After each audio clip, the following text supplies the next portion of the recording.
நம்ம முருங்கை பருப்பு பொடியை பற்றி ஒரு ஷார்ட் வீடியோ. நம்ம இதில் யூஸ் பண்ணுற இன்க்ரீடியன்ஸ் எல்லாமே இயற்கை வேளாண்மையில் விளைஞ்சது தான். ஒரு இயற்கை விவசாய தோட்டத்திலிருந்து முருங்கைக்கீரையை நல்லா கழுவி வாங்கிட்டு வந்துடுவோம். நேர்லே போய் தான் வாங்குவோம், ஃப்ரெஷ்ஷாக இருக்கணுன்றதுக்காக. வீட்டுக்கு வந்து ஈரம் உணர்ந்ததுக்கப்புறம் அதில் பழுத்த இலை சுத்தமாக இல்லாமல் ஃப்ரெஷ்ஷான இலையை மட்டும் ஆஞ்சு நிழலில் வீட்டுக்குள்ளே காய வச்சுருவோம். நிழல்லே காஞ்சாதான் பொடி நல்லா வாசமாகவும் இருக்கும், கலர்ஃபுல்லாகவும் இருக்கும்.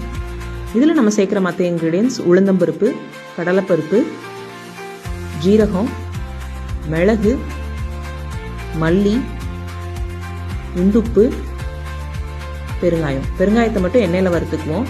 மீதி எல்லாத்தையும் ட்ரை கடாயில் நல்லா ரோஸ்ட் பண்ணி எடுத்துக்குவோம். அப்போ தான் ஷெல்ஃப் லைஃப் நல்லாயிருக்கும், டேஸ்ட்டும் நல்லாயிருக்கும். வறுத்து வச்ச எல்லாமே நல்லா காஞ்சதுக்கப்புறம் தான் அரைக்க கொண்டு போவோம். வறுக்கும் போது வீடே அவ்வளோ மணக்கும். அரைக்கிறதும் கல்லரவை மிஷினில் கொடுத்து அரைக்கிறதுனால பொடி ரொம்ப சூடாகாமல் அரைப்படும்.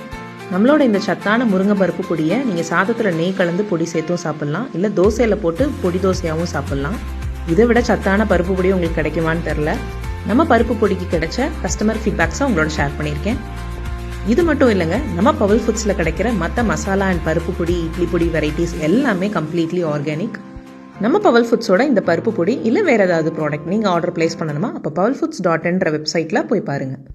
இல்லை ஸ்க்ரீனில் கொடுத்துருக்க நம்பருக்கு வாட்ஸ்அப் ஆர் கால் பண்ணுங்கள். நல்லதை உண்போம், நலமுடன் வாழ்வோம். நன்றி.